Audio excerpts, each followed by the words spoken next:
Okay guys, road trip tayo ng Auasin Falls. So, sana alam natin yung daan. Sa bagay, nag-grade 1 naman tayo. Mababasa naman natin yung this week.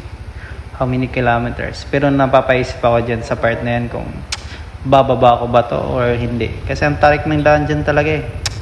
Di mo alam na kung dapat adventure bike binili, hindi scooter kaso. Di pa kaya ng budget guys.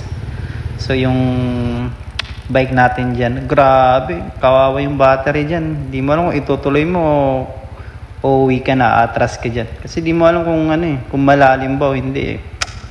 First time nga ni, yan, ano na kami dyan, didibate na kami dyan kung tama pa ba yung dinadaanan namin. Kasi puro off-road na siya guys. Yan, tingnan mo yung daan, grabe. Naliligaw na kami dyan pero grabe yung nature trip namin dyan. Ang saya talaga mag road trip kahit 20 pesos na lang yung pera namin dyan. Yan, tuloy na natin to.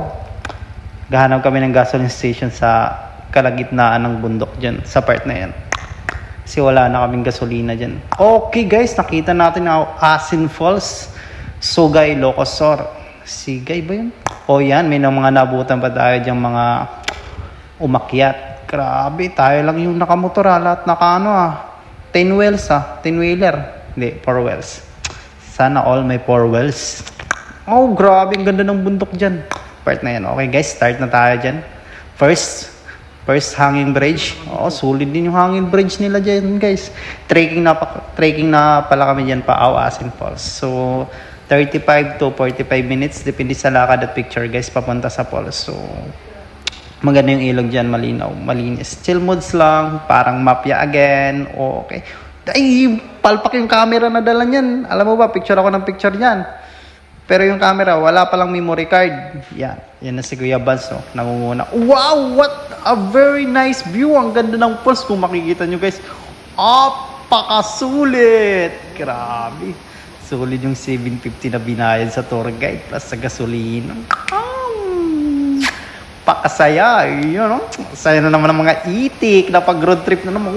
What a nice view. Yun yung mga tinatawag ng mga I love you, be my boys. Pakaangas naman sa part na yan. Akala mo cinematic eh. Wala tayong drone dyan kasi nasira yung drone natin. Kaya tsaga-tsaga muna sa mga kaimihan effect. Wow, grabe talaga. Ang ganda talaga ng Auasin Falls guys. Auasin Falls yan. Tinawag niya na Auasin Falls kasi may nasugatan dyan. Tapos yung dala niya lang asin. Asin. What a nice view. Ang lakas ng current ng water dyan. Yung makikita niyo yung parang foggy. Pero hindi siya fog. Water siya na bumabagsak sa falls. Kaya nagkakaganon siya. Akala mo lang fog, no? Ang tawag dyan, water in the air. Pero grabe, ang ganda, grabe dyan guys. Di na kami naligo dyan kasi basang-basa din kami sa hangin. Yung sa tubig kasi, bumabagsak sa mukha namin dyan kasi ang lapit lang namin dyan sa part na yan. Grabe. Nature vibes lang. Wow, chill. Tapos solo namin yung part na yan. Kami lang yung umakyat kasi weekdays dyan. So, walang other na kupal. Kami lang talaga yung kupal na nandyan. Kumbaga na solo namin yung Auasin Falls. Guys, ang ganda ng view, grabe, mala cinematic. Sa mga napuntahan kong falls, isa to sa pinakamagandang falls guys, so highly recommended. Kahit malubak yung daan, pero solid naman, solid yung road trip. Wow, ang ganda dyan, para kang nasa Avatar Kingdom. Wow, ganun, grabe. Pakaganda naman yan, grabe. Tamang. Siyempre, may mga tinatawag tayong kainihan. Tamang imot-imot lang tayo dyan, guys. Walking, kunwari. Ganun talagang buhay. Hindi mabubuo yung buhay kung walang kalokohan. So, yan. Jogging, kunwari. Tapos, pagka, inasal, unli-rice. Ganun talagang life. Wow! Parang bata lang, no? Pero thunders na yan. Yan. What a nice view. Wow! Grabe yung hangin, no? Kasama yung water. Like what I said, water in the air. Siyempre, ganun, kunwari. Sayang, wala tayong drone dyan. Pag-alat ang 4 tayo. Sira kasi yung drone natin. Kinalawang sa dagat. Pakaangas. Ang astig, Siyempre. Ang ganda ng car. Siyempre, imot-imot dyan. Slowly walking, kunwari. Wow, slowly walking. Kahit 20 pesos na lang ang pera. Yan. Blurred talaga kasi ang lakas ng ano eh. Bagsak ng tubig dyan. Basang-basa yung cellphone ko that time, guys. Yun, basang-basa yung cellphone ko talaga. Pero God is God all the time. So, yan. Blurred din na. So, yun. Wow, lakas ng hangin dyan sa part na yan eh. Yun, oh. Solong-solo talaga namin dyan, guys. Weekdays kasi. Kami lang talaga yung tao dyan. Tatlo lang kami. Si Kuya Vance, ako, tapos yung isang guide. Wow, ang ganda talaga ng pagbagsak ng water, oh. From the top. Pababa. Grabe. Ang ganda ng Awasin Falls. Wow, solid talaga yung ano, road trip. Ganyan naman makikita mong view. Tapos tahimik.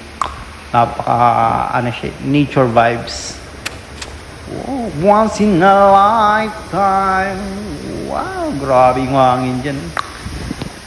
Pakaganda ni Awasin Falls talaga. Yan guys, pakasulit talaga. Grabe, nakalimutan ko yung mga utang ko sa part na yan. Grabe. Ay, pagaganda talaga guys. Napapaos na ako voice over, pero isa lang masasabi ko guys, sulitin nyo yung buhay nyo habang may buhay pa kayo. Yun, oh. Di tayo magtatagal sa mundong to. Pero isa lang masasabi ko. This is the life! Wow, grabe ba sana cellphone ko dyan, oh. Uy, nagamit yung sapatos kong Merrell dyan, ah. Nakapag-trick sa wakas. Grabe. Bumaba kami dyan sa part na yan, guys. Yun yung pinakababa ng Awasin Falls, guys. If you see the, milestone, the rock on the bottom, that kind. Wow. Grabe guys, ang ganda no. 'Di ba? Ang sarap pang nature, oh. Nakakalimutan mo yung mga kautangan mo. Iyan oh. Chill lang. Pero tinatawagan na ako ng home credit at Bombay diyan eh. Pero syempre enjoy the life lang talaga.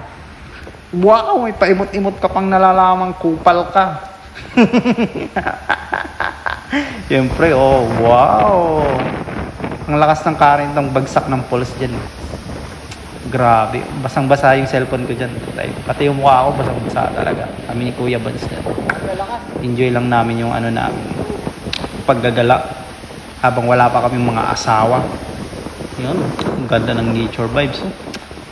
Solong-solo talaga si Awasin Falls. Ay, yan na yung part na yun. Pauwi na kami dyan, guys. Pababa na kami dyan, pero masama yung panahon. Naabutan kami ng ulan. Iniiwasan namin yung landslide that time, guys. Siyempre, stay safe tayo, tapos pray tayo dyan kasi grabe oh. Grabe yung mga dinadaanan na namin dyan pa uwi. Tapos ang lakas pa ng ulan. Grabe. Kala mo naka-adventure bike eh.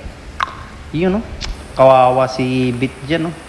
Pababa oh. Grabe yung tubig. Tapos may part ng mga madulas dyan guys. Kaya sa mga mag-DIY dyan o magbumotor, kunti ingat lang talaga kasi may mga inaayos din na kalsada. Tapos tingnan mo, grabe, nahirapan ako dyan. Kasi yan, inaayos na kalsada yan, off-road talaga yung kawawa yung motor ko dyan. May mga dinaanan din kaming baha, grabe nahirapan ako that time pero wala eh, ganun talagang life, ginusto mo yan yun. Kaya konting ingat lang guys at ride safe at enjoy life lang guys. Pause ako ganda talaga ng view.